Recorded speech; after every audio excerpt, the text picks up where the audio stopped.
नमस्कार दोस्तों, कैसे हैं आप सब। आशा करता हूं अच्छे होंगे। मेरा नाम है सनोज कुमार। उमंग स्टडी में आप सभी का स्वागत है। तो फ्रेंड्स, अभी हम लोग प्रेजेंट हैं TCS I-1 digital zone Dhanbad Jharkhand के सामने में, और हमारे साथ कुछ स्टूडेंट्स हैं जो कि अभी RRC ग्रुप डी 2022 का एग्जामिनेशन दे करके आ चुके हैं 12 अगस्त सेकेंड शिफ्ट का। आज के वीडियो को स्टार्ट करें उससे पहले आप सभी स्टूडेंट्स के लिए एक इन्फॉर्मेशन है कि एग्जामिनेशन रिव्यू सभी कोई देखना चाहते हैं, लेकिन एग्जाम रिव्यू कोई देना नहीं चाहते हैं। तो अभी बड़ी मुश्किल से 3 स्टूडेंट हमारे सामने हैं जो कि एग्जाम रिव्यू देने के लिए रुके हैं। यदि आपका सेंटर धनबाद है तो आपसे रिक्वेस्ट होगा कि जब भी आपकी परीक्षा होती है तो आप एग्जाम रिव्यू देने के लिए ज़रूर आएँ। तो क्या कहना चाहेंगे आज के पेपर के बारे में? आज का पेपर बहुत टफ रहा और एक्सपीरियंस नहीं रहने के कारण जो है ज़्यादा से ज़्यादा क्वेश्चन को अटेम्प्ट नहीं कर पाए हम। अच्छा, और इससे ज़्यादा हम आगे क्या कहेंगे। क्या कहना चाहेंगे आज के पेपर के बारे में? पेपर ठीक है, इजी टू मॉडरेट है। अच्छा, इसको टफ कहना इतना आसान नहीं है, समझे। हाँ। पहली बात, मैथ रीजनिंग का क्वेश्चन जो है, जो प्रैक्टिस किए हैं खास करके टेक्स्ट बुक का या ओली बोर्ड का कोई भी प्रीवियस ईयर का जो किए हैं वो आराम से उसमें कर सकते हैं। और दूसरी बात है, साइंस का थोड़ा सा क्वेश्चन का वेटेज है, खास करके न्यूमेरिकल वाला।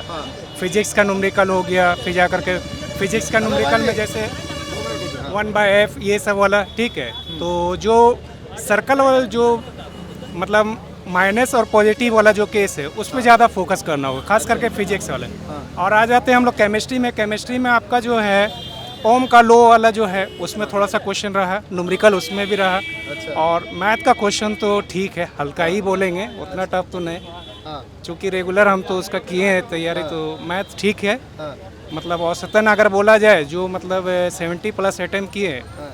अभी सेकंड शिफ्ट के हिसाब से हम समझते हैं ठीक है एक तरह से, समझे। हाँ। और दूसरी बात है कि आपका रीजनिंग का जो क्वेश्चंस है तो उसमें सीटिंग अरेंजमेंट का, ठीक है, पजल का क्वेश्चन है। तो पजल का क्वेश्चन 2 तरह का है। अगर आप पजल बना रहे हैं अभी रिसेंट में जिनका एग्ज़ाम नहीं हुआ तो उनको सबसे ज़्यादा फोकस करना पजल में उन सब क्वेश्चन पे, जैसे कि पहले माले पे, दूसरे माले पे, तीसरे माले पे, ठीक है। उसके बाद सर्कल वाला जो होता है पजल, ठीक है, इसके ऊपर ज़्यादा कंसेप्ट करना है। और बहुत इजी है, ज़्यादा टाइम कंज्यूम नहीं कर रहा है, खास करके रीजनिंग का भी क्वेश्चन और मैथ का भी क्वेश्चन, ठीक है। और मैथ में स्पेशली आपको थोड़ा सा दिक्कत कर सकता है बस वो वाला आपका ये घातांक करनी वाला एक क्वेश्चन हो गया और द्विघात समीकरण वाला जो क्वेश्चन हो गया, तो वो सब में थोड़ा सा कन्फ्यूजन आपको हो सकता है। अच्छा। जैसे कि एक क्वेश्चन है 2x² - 3x, तो इसका प्लस 16, इस तरह का क्वेश्चन में जैसे इसका जो है कि पूछा जा रहा है कि इसमें आपका जो है योग गुणनफल कितना होगा, ठीक है। तो ये सब जो क्वेश्चन है खास करके जो है साहिल सर जो है क्वेश्चन तो हम एग्जैक्ट बता तो नहीं पाएंगे, बताना तो पॉसिबल नहीं है, समझे। और दूसरी बात है जीएस का क्वेश्चन जो था करंट का, खास करके हम लोग देखते हैं तो करंट में आपका 2011 में द्रोणाचार्य पुरस्कार से संबंधित था, ठीक है। तो द्रोणाचार्य पुरस्कार में आपका 2021 में मतलब नॉमिनेशन वाला है या किनको मिला है द्रोणाचार्य पुरस्कार, ये सब क्वेश्चन था। और रिसेंट का करंट में जनवरी का और दिसंबर का, समझे, खास करके जो उत्कर्ष वाले जो देख रहे हैं, मतलब करंट के लिए, समझे, तो उसके लिए बेनिफिट होगा, खास करके ईयरली वाइज वाला, समझे, वो बेस्ट होगा। हम तो सजेस्ट करेंगे अगर जिसके पास टाइम है तो ईयरली वाला एक 6 घंटे का है, समझे, उसको जरूर देखें। 4 घंटे 6 घंटे का है, टाइम को वेस्ट नहीं करे, इधर उधर टाइम बर्बाद नहीं करे, क्वेश्चन का ज़्यादा बर्डन नहीं लेना है, ज़्यादा ये नहीं है। और एक और चीज़ है आपका टेक्निकल इशू का, जो कि सेंटर के अंदर में है। अच्छा। टेक्निकल इशू है, देखिए बहुत सा का बायोमेट्रिक होना नहीं हो पा रहा है, और एटलीस्ट हम लोग का जो बायोमेट्रिक है 20 मिनट के बाद ही हुआ। अच्छा। जो कि ये बहुत बड़ा आपका जो है मतलब साइकोलॉजिकल दिमाग पे प्रेशर बनाएगा कि मेरा बायोमेट्रिक नहीं हो रहा है। ये सब जो है आपका टेक्निकल है, समझे। तो ये सब के लिए आप खास करके आप जो है एडमिनिस्ट्रेटिव जो है उससे डायरेक्ट बात कीजिए। अगर वो आपकी बात नहीं मानते हैं तो रेलवे स्टाफ जो है, रेलवे द्वारा रिक्रूट बहुत सारे स्टाफ है जो एग्ज़ाम सेंटर में है, अगर वो आपकी बात नहीं मानते तो आप उनके थ्रू उनसे बात करें, ठीक है, डायरेक्टली। और ये बिल्कुल हिचक नहीं, क्योंकि ये एग्ज़ाम आपके लिए बहुत इंपॉर्टेंस रखता है, ठीक है। और ये एग्ज़ाम करवाने के लिए बहुत बड़ा आंदोलन हुआ था। हम तो यही कहेंगे कि जिनका प्रॉब्लम होता है खास करके बायोमेट्रिक वाला, क्योंकि ज़्यादातर लोग इसमें देखते हैं बाईपास कर दे रहे हैं, लेकिन कुछ लोगों का ये भी मानना है कि बाईपास कर देने के बाद में होता है क्या कि हम जब वेरिफिकेशन डीबी में गए तो वहाँ मेरा बायोमेट्रिक मैच नहीं कर रहा है, तो ये भी इशू होता है। एग्ज़ाम सेंटर के अंदर में आप सारा प्रॉब्लम का रिसॉल्व कराएं, ठीक है। अगर आपका बाईपास किया जा रहा है तो उसका पूरा पर्पस जानिए। उनका जो डॉक्यूमेंट है वो आपका ये टेक्निकल एडमिनिस्ट्रेटिव सेक्शन आपको बताता नहीं है, तो आपके जो रेल स्टाफ है उनसे जो कंसल्ट करके ये सब सारा इशू को रिसॉल्व कराए, ठीक है। और दूसरी बात ये है कि आप एग्ज़ाम के लेकर ज़्यादा फ्रस्ट्रेशन नहीं लें, ठीक है। खास करके ज़्यादा फोकस करना साइंस का न्यूमेरिकल में, ठीक है। करंट का क्वेश्चन का वेटेज भी 5 से 6 क्वेश्चन है। करंट थोड़ा सा अच्छा है, ठीक है, उसको लाइटली लेना इजी होगा, समझे, बेवकूफ़ है, समझे। साइंस का क्वेश्चन अच्छा है, चूँकि पहले ही बताया गया कि हम साइंस इतना देंगे, तो इसमें बताना बिल्कुल बेवकूफ़ी होगा कि हमको साइंस ज़्यादा मिल गया या कम मिल गया, ठीक है। तो ये सब बेतुका बात है, क्योंकि एनटीपीसी मेंस या ये नहीं है, क्योंकि इसका ऑलरेडी सिलेबस आपको बता दिया गया था एम्प्लॉयमेंट नोटिस में। तो इसलिए ज़्यादातर आपको अभी जो बचे हुए जिनके पास टाइम है तो वो न्यूमेरिकल में ज़्यादा फोकस करें, ठीक है। और दूसरी बात, मैथ का जो सेक्शन है खास करके हम यही बोलेंगे कि साहिल सर का जो चल रहा है उनका जो फार्मूला बेसिस हो गया या उत्कर्ष एकेडमी का ये करंट वाला हो गया, उसको आप रेगुलर उसमें लीजिए, ठीक है। और दूसरी बात है कि आप अपने पास अगर समय टाइम बचता है, जिनका एग्ज़ाम कल है, जिनका एग्ज़ाम मतलब थर्ड शिफ्ट अभी होने वाला है या जो भी बाद में है, तो उनसे बस एक ही चीज़ कहेंगे, या फिर जो भी एक हफ्ते के बाद होने वाला है या सेकंड फेज़ में या थर्ड फेज़ में, तो उसके लिए सबसे ज़्यादा इम्पोर्टेंट है वो न्यूमेरिकल को ज़्यादा से ज़्यादा डन करे, क्योंकि आपका ग्रोथ करेगा वहाँ पे मार्क्स, ठीक है। और इसमें एक और बात है कि आप ज़्यादा नेगेटिव के चक्कर में न रहें। कुछ लोग का मानना है कि हम 98 अटैम्प्ट कर दिए और जब उसका आंसर किया आएगा तो वो 75 भी नहीं बल्कि 65 हो गया। तो इन सब चीज़ों से बचे, और इस तरह का रीमर उठाना मतलब बताना सबको ये कि हम 90 कर रहे हैं, 70 कर रहे हैं, हम तो आपको बोलेंगे जो 70 करे गुड अप्रोच है। 70 जो जिसने अटैम्प्ट किया वो गुड अप्रोच है। कोई भी थोड़ा सा भी आपको ये सोचना नहीं है कि मेरे साथ में हमने 65 किया या 70 किया, वो बोर्ड पे डिपेंड है, ठीक है। आपके बेंगलोर बोर्ड भी है, हाजीपुर बोर्ड है, तो बोर्ड पे डिपेंड है। ऐसा नहीं कि हम 100 मारेंगे तभी सिलेक्शन है। बहुत से लोग 75 लाकर भी सिलेक्शन लिए, वो भी हाजीपुर बोर्ड में, ठीक है। तो इसलिए आप बिल्कुल इत्मीनान रहे, घबराने वाली ज़रूरत नहीं है। ज़्यादातर 3-4 बातें जो बताएं उस पर फोकस करना है, और कुछ ऐसा कुछ करने की ज़रूरत नहीं है। मैथ्स बिल्कुल ईजी है, उस पर ज़्यादा होपलेस होना नहीं है कि बनेगा नहीं। हाँ, बस अगर आपका टाइम बचा है तो द्विघाती समीकरण को थोड़ा सा लगा ले उस पर, ठीक है। उस पर अगर आप लगाते हैं तो आपका एकदम। और एक और बात है कि मतलब अलजेब्रा का क्वेश्चन नहीं है, ये घबराना नहीं है कि अलजेब्रा का क्वेश्चन दिया जा रहा है कि x + 5 + 1/x5 इसका पावर इतना है, तो ये सब क्वेश्चन नहीं है, अलजेब्रा का क्वेश्चन नहीं है, ठीक है। और मतलब रेखीय समीकरण का क्वेश्चन इसमें दिया गया, जो कि थोड़ा सा नया टाइप सा क्वेश्चन लगा, जो मतलब आपको थोड़ा सा उसमें कंसेप्ट जिसका होगा तो वो कर सकते हैं उस पर, ये चीज़ है। बाकी यही सब बातें हैं जो हम किए हैं, आपके पास जेन्युइन रिव्यू लाए हैं, समझे। बस फार्मूला बेसिस है, इसको आपको रेगुलरली बनाएंगे। जो बना रहे हैं मैथ्स का न्यूमेरिकल, साइंस का न्यूमेरिकल, उसके लिए तो बेस्ट है, और क्या आप कर सकते हैं।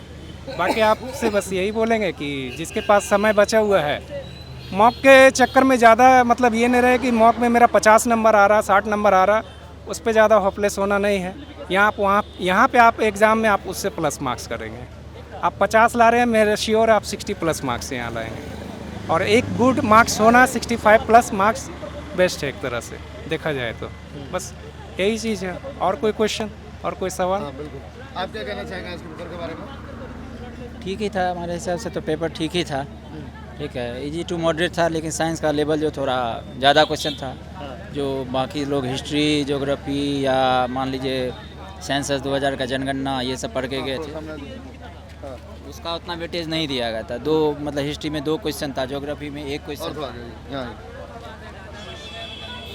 ज्योग्राफी में 1 क्वेश्चन था, हिस्ट्री का 2 क्वेश्चन था, और लगभग में साइंस हमें एक्यूरेसी लगता है 15 to 20 साइंस का। और उसके साथ ये करंट अफेयर भी थोड़ा मतलब ओल्ड टाइप के 2020, 2021 2020 में मतलब ये मानव विकास मतलब निर्माण का ये जो सूचांक आया था रैंक मानव विकास सूचकांक हाँ, 2021 का था, जिसका इसमें आया था, लेकिन 20 का मतलब 2021 का क्वेश्चन पूछा गया था ह्यूमन राइट्स डेवलपमेंट का कि 135 है, 132 है। लेकिन हाँ। 2020 में कौन सा रैंक मानव विकास सूचकांक हाँ। 2020 में भारत की रैंक क्या थी? क्या 2021 में जो जारी हुआ था 2020 जारी हुआ उसमें कितना रैंक था? भारत का रैंक क्या था? हाँ, भारत का रैंक कितना था, इस तरह का क्वेश्चन था, समझे। और दूसरा चीज़ है कि बाकी तो आप तो बताए हैं, तो मतलब ओवरऑल ठीक था, जो हमारे ख्याल से सही बोल रहे हैं। और नहीं बोल सकते, मॉडरेट ही था। कितना अटेम्प्ट किया आप? 72। 72। कितने सही हो जाएंगे? बाकी 5-6 गलती होगा और क्या ज़्यादा। आपने कितना अटेम्प्ट किया? 71 किए। 71। कितने सही हो जाएंगे? उम्मीद है नहीं होना चाहिए। मतलब लगभग आपने एक्यूरेसी लेके मारा। हम बस बोले ना आपको, ज़्यादा फालतू चीज़ पे क्या कंसेप्ट करना। उम्मीद है 1-2 गलती हो भी सकता है टेक्निकल, इसको तो डिनाई करना सही नहीं है। मान के चलिए मतलब सिंगल डिजिट में ही गलती हो सकता है, मे बी, समझे, और कुछ नहीं इसके अलावा। आपने कितना अटेम्प्ट किया? 75 75। कितने सही हो जाएंगे? निगेटिव काट के लगभग 65 प्लस रहेंगे। उससे अच्छा। कम, हाँ, उससे कम नहीं होना चाहिए, क्योंकि मैथ रीजनिंग मेरा अच्छा गया और हिस्ट्री भी सही गया, दोनों करंट अफेयर कुछ सही था, और बाकी साइंस मीडियम में गया, उतना अच्छा भी नहीं बोल सकता कि न्यूमेरिकल का कमांड नहीं था, और बाकी जो एक्स्ट्रा कुछ था तो उसमें ठीक ठाक गया, बस ये इसीलिए। बाकी तो देखते हैं जब रिजल्ट आएगा। अटेंडेंस कितना है? अटेंडेंस आपका देखा जाए तो नहीं 60% से ज़्यादा है, 80% के अप्रोक्स है, अच्छा। समझे। 80% अपीयरेंस है, इसमें कोई ये नहीं है कि आपका अटेंडेंस जो है लैप्स कर रहा है, क्योंकि ये पुराना रिक्वायरमेंट है, तो इस वजह से भी लोगों का ये रहता है कि बहुत लोग का सिलेक्शन हो गया, तो बहुत से लोग बाहर में हैं सिलेक्शन करके, तो उनका भी मन होता है कि हम हाजीपुर धनबाद आ जाए, ये भी चीज़ है, तो वो अटेंडेंस क्यों अपना लैप्स करेंगे। तो अटेंडेंस 80% था। मेरे रॉ में आपका जा कर के लैब 1 में जोन 1 में आपका जा कर के 30 स्टूडेंट में आपका 22 के अप्रोक्स 20 के अप्रोक्स था उसमें स्टूडेंट मेरे रॉ में, और ओवरऑल इसका अगर वेटेज निकाले तो निकाल सकते हैं 70% के अप्रोक्स ओवरऑल हो सकता है। 70 ओवरऑल ना 60-70 के बीच ही में है, उससे ज़्यादा मेरे नहीं। शिफ्ट मेरे वाले में आपका 80% का था, हाँ 80% का पेरेंट्स था, समझे। आपके अकॉर्डिंग अटेंडेंस कितना लगा आपको? मेरे रो में ज़्यादा नहीं था, मतलब 15-16 सीट में 2-3 लगा हम लोग थे। 15 से 16 सीट था, मात्र 2 से 3 विद्यार्थी थे। अच्छा। तो जिन भी विद्यार्थियों का एग्जाम बचा हुआ उनके लिए क्या फाइनल मैसेज देंगे? हम तो मैथ में ज़्यादातर जो बेसिक क्वेश्चन है उस पर ज़्यादा फोकस करें, और ये रेखीय समीकरण जो है ना, इससे पे ज़्यादा फोकस करें। रेखीय समीकरण का तो 2-3 क्वेश्चन था, बाकी वही तो रेखीय 22 का करंट अफेयर है, ये सब पे फोकस करना चाहिए। क्या है कि 20 का क्वेश्चन बहुत कम था, 21-22 का ही, मतलब 21 लास्ट का 21 और 22 जो फर्स्ट मतलब है ना आधा जून तक ये क्वेश्चन पूछ रहा था ये। फर्स्ट शिफ्ट के मुकाबले सेकंड शिफ्ट कैसा लगा? फर्स्ट शिफ्ट का तो रिव्यू हम देखे नहीं है, अच्छा। बट हम तो यही कहेंगे कि जो मॉक लगा रहे हैं ऑलिव बोर्ड का या फिर टेक्स्ट बुक का या फिर आप ग्रेड अप का जो भी लगा रहे हो उसके अप्रोक्स से ठीक है क्वेश्चन। मतलब आपके अंदर में जो फोबिया होता है ना कि ये होगा वो होगा ख़राब जाएगा, तो वो फोबिया निकालने के लिए अच्छा है मॉक लगाएं, ठीक है, समझे। क्या बोले? टेक्स्ट बुक ये सब जो है ना मॉक टेस्ट, उससे लेवल थोड़ा इजी था, ये अच्छा। क्वेश्चन सही था। उससे इजी था या हार्ड था? नहीं क्वेश्चन ठीक था, उसे टेक्स्ट बुक के लेवल का था? नहीं टेक्स्ट बुक से लो था, टेक्स्ट बुक से इजी था यहाँ का क्वेश्चन। टेक्स्ट बुक से आपका समझे, टेक्स्ट बुक का जो मैथ सॉल्व कर रहे हैं या टेक्स्ट बुक का जो रीजनिंग सॉल्व कर रहे हैं, खास करके अभी रिसेंट में जो एनटीपीसी का हुआ या फिर और भी जो भी प्रीवियस ईयर का, अभी प्रेजेंट में जो 22-24 का मॉक है, स्पेशल मॉक दिया हुआ है टेक्स्ट बुक का, अगर वो कर रहे तो उससे ये ईजी है। अच्छा। आपके अंदर में ये भरम बैठेगा। हम बता रहे आपका सीटिंग अरेंजमेंट का, समझे, पजल का करीब करीब 4 क्वेश्चन है, समझे, 4 से 5 क्वेश्चन है, समझे, सर्कल वाला है, फिर उसके बाद जा कर के आपका ये छत वाला है, ठीक है। तो ये सब क्वेश्चन देखने के बाद ज़्यादातर होता है क्या कि आदमी डर से छोड़ देता है, लेकिन ये सब क्वेश्चन बहुत इजी है अगर आप अटेम्प्ट किए हैं तो, पहले बनाए तो, अगर नहीं बनाए तो आपके लिए तो भाई परेशानी वाला बात है। तो बेहतर है यही है कि आप उससे डरिए मत और आराम से बनाइए उसको, आराम से आप कर सकते हैं, इसमें कोई दिक्कत नहीं है, समझे। और दूसरी बात, आपको जो जो बात हम बताएं, खास करके जो इशू प्रॉब्लम जो इशू है यहाँ अंदर में, टेक्निकल इशू या एडमिनिस्ट्रेटिव इशू, तो इसके ऊपर आप बिल्कुल जम करके अपना ये करें। खास करके ऑल ओवर इंडिया में जो भी लोग भी देख रहे हैं इस चैनल के, मैं इस चैनल के माध्यम से अपील करूँगा, जो 12 अगस्त को जो हम लोग के साथ जिस तरह का गड़बड़ हुआ है टाइपिंग स्किल टेस्ट में, उसको आप बर्बाद ना करें ये वाले एग्ज़ाम में। अगर मेरा टाइपिंग स्किल टेस्ट अच्छा होता तो हम यहाँ पे नहीं होते। मेरा आने का बस यही वजह है, अगर टाइपिंग मेरा अच्छा होता हम नहीं आते। आज 70% अपीयरेंस आप देख रहे हो, उसका सबसे बड़ा इफेक्ट एनटीपीसी टाइपिंग का अच्छा नहीं होना। आपको जेन्युइन बात बता रहे हैं, क्योंकि मैंने एनटीपीसी का एग्ज़ाम दिया, मेरा मार्क्स भी अच्छा था, लेवल 5 2 ये सब क्वालिफाई किया, लेकिन वहाँ पे हमको होप बिल्कुल कम ही लग रहा है कि वो मेरा हो पाया। अगर हो जाता तो अच्छी बात है, लेकिन हम आपको ज़्यादातर बोल रहे हैं कि सब लड़के लोग आए, जो एनटीपीसी का मेंस दिए हैं सब लड़के लोग आए, ठीक है। तो ये मत सोचिए कि कंपटीशन टफ हो जाएगा, नहीं, आप करते आ रहे हैं और आपको बहुत सारा टाइम भी मिला है, समझे। और उसके बाद साइंस के लिए खास करके खान सर का जो है चल रहा है यूट्यूब में, जिनके पास अगर इकोनॉमिकल प्रॉब्लम है तो खान सर का यूट्यूब को आप बढ़िया से देख सकते हैं, या इसके झा का जो बुक है एनसीईआरटी का बुक है साइंस का, जिसका 2nd 3rd पेज में है, वो बिल्कुल एकदम ले ले, बहुत ही सस्ता है, ज़्यादा महंगा नहीं है। अगर पैसा नहीं है तो कर्ज लेके ले ले, नौकरी हो जाए लौटा दीजिए उसको, समझे। आज के समय में आपके लिए ज़्यादा इंपॉर्टेंस है टाइम। टाइम आपके पास लौट के नहीं आएगा, पैसा आ जाएगा, टाइम नहीं आएगा, इसलिए आप इसको इम्पोर्टेंस दे, वैल्यू दे, समझे। बस यही कहेंगे। अब बाकी जो बताए हैं एडमिनिस्ट्रेटिव प्रॉब्लम का, तो बिल्कुल आप इसमें डरिए मत, कि घबराइए मत कि आपके साथ ये कर देगा वो कर दिया जाएगा, कुछ भी नहीं होगा। एकदम बिल्कुल एटमॉस्फेयर फ्रेंडली है, बिल्कुल फ्रेंडली बात करें कि मेरा बायोमेट्रिक नहीं हो रहा है तो मेरा जो बाईपास किया जा रहा है, आप काउस पूछे मेरा क्यों हो रहा काउस, आपको जानने का राइट है, आपको बताएगा। अगर सेंटर नहीं बता रहा है तो वहाँ पे आपका जो रिक्रूट किया गया है ऑफिसर जो है रेलवे बोर्ड की तरफ से आते हैं, वो आपको बताएंगे कि आपको बाईपास क्यों किया जा रहा है। क्योंकि ज़्यादातर होता है क्या कि बहुत से लड़के लोग के मन में ये मंशा बैठ जाता है कि मेरा बायोमेट्रिक नहीं हुआ, बाईपास हुआ, जिसकी वजह से उसका 10 से 15 क्वेश्चन उसका छूट जाता है और अटेम्प्ट उसका ख़राब हो जाता है। तो ये सब चीज़ आपके पास है, और कोशिश कीजिए एग्ज़ाम सेंटर में आप 1 घंटा से 1.5 घंटा पहले आइए। ये नहीं कि आपका एग्ज़ाम आपका 11:15 बजे से आपका रिपोर्टिंग टाइम है, आप 11:45 बजे के लगभग पहुँच रहे, नहीं, 11:15 बजे अगर आपका 2nd शिफ्ट का रिपोर्टिंग है, कोशिश कीजिए 10 बजे तक आए, और कोशिश कीजिए जितना जल्दी आप जाएंगे अंदर में आपका बायोमेट्रिक वाला जो टेक्निकल इशू है ये सब आपके लिए मतलब सेव करेगा, समझे। बहुत अच्छा चीज़ है और कोई बात नहीं है। CBT 1 में रॉ मार्क्स कितना है? CBT 1 में रॉ मार्क्स बड़ा भारी सवाल कर दिए। CBT 1 में तो मेरा 82 है, नॉर्मलाइज मार्क्स?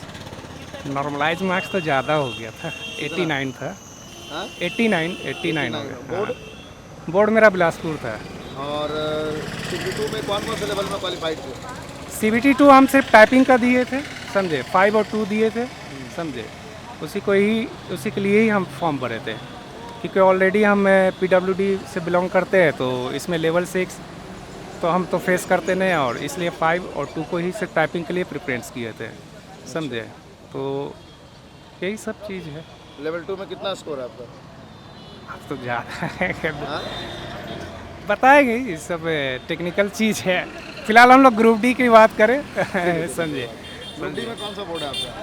ग्रुप डी में हाजीपुर बोर्ड है मेरा। हाजीपुर। क्या लगता है कट ऑफ कितना जा सकता है? हाजीपुर का कट ऑफ अगर देखिए आज के हिसाब से देखा जाए, ये तो नॉर्मलाइजेशन का तो हिसाब हटा दिए हैं, और ये बोल रहे हैं कि परसेंटाइल करेंगे, तो परसेंटाइल के हिसाब से आज का जो हाईएस्ट मार्क्स होगा उसको 100% माना जाएगा। 100% का मतलब हाईएस्ट मार्क अगर आपका किसी बच्चे का इस शिफ्ट में 75 आता है तो उसको 100% माना जाएगा। ये नहीं कि उसको 100 मान करके वो 100% हो गया, तो आपका अगर मार्क्स अगर 66 है तो आप परसेंटाइल में 80% कर जाइएगा। इसलिए घबराइए मत, समझे, कि आपका जो है 65 हो गया तो ये आपका जो है नॉर्मलाइजेशन से बेस्ट है, समझे, परसेंटाइल का। और लगाइए ना, मॉक लगाइए ना टेक्स्ट बुक में, देखिए ना वहाँ पे आपको तो सारा मिक्स मसाला सब कुछ तो मिल ही रहा है जी।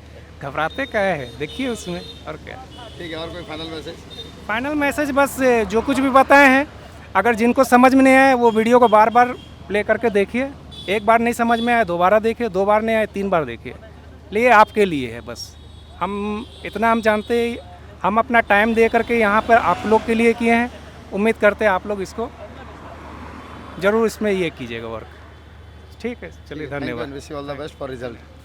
तो फ्रेंड्स, ये हम लोगों ने आपके लिए सेकंड शिफ्ट का रिव्यू लाया। थर्ड शिफ्ट का भी रिव्यू हम लोग आपको यहीं से प्रोवाइड करवाएंगे। और हमारे हाथ में एक स्पेशल पीडीएफ है, जिस पीडीएफ से ही आप लोगों का फर्स्ट शिफ्ट का जो 25 साइंस का क्वेश्चन था, 20 से भी ज़्यादा क्वेश्चंस इसी पीडीएफ से पूछे गए हैं। तो इस पीडीएफ का लिंक आपको वीडियो के डिस्क्रिप्शन में मिल जाएगा, या फिर हमारा व्हाट्सएप नंबर है 9955364944। इस पर आप व्हाट्सएप करके भी इस पीडीएफ का लिंक प्राप्त कर सकते हैं और वहाँ से आप आसानी से इस पीडीएफ को प्राप्त कर सकते हैं। और अभी हम लोग सेकंड शिफ्ट का भी एनालिसिस करके आपको बताएंगे कि सेकंड शिफ्ट का जो साइंस का क्वेश्चंस पूछा गया है, उसमें से कितना क्वेश्चन हमारे पीडीएफ से मैच कर रहे हैं। टेक्स्ट बुक जैसे प्लेटफॉर्म से मॉक टेस्ट लगाना चाहते हैं तो हमारा कूपन कोड है उमंग10।